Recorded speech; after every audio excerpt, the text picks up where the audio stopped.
The exclusive link cluster is a convenient way of linking a set of buttons together in a mutually exclusive coding relationship.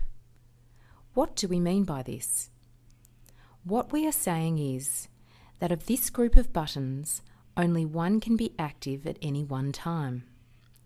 Here we have 4 event buttons, each named to represent a zone on a field.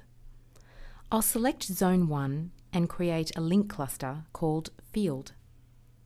I'm also going to activate the Pass Last Code as Tag tick box, which I shall explain when we're in code mode. We then add the other buttons to the exclusive link cluster by highlighting each one and choosing the cluster name to add to them. Now we enter code mode.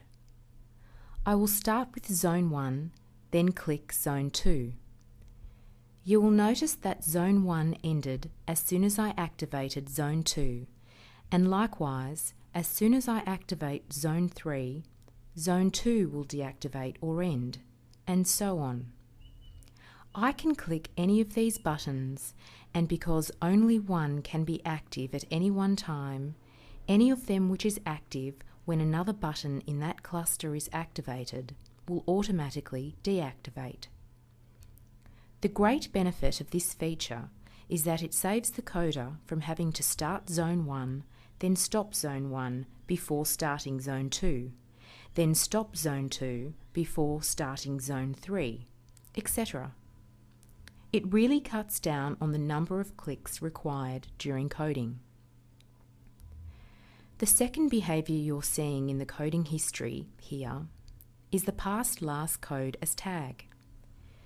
You can see that the last button I clicked on was Zone 1, and in the tags displayed is listed Zone 4, which was the active button immediately before I clicked Zone 1. So now if I activate Zone 2, you will see that the tag associated with this event is Zone 1, the active button immediately preceding it. This is handy information to have for your subsequent analysis, where you can discover what was the last button clicked, especially if you're doing something with parsing or for object tracking, where you could tell where the object came from.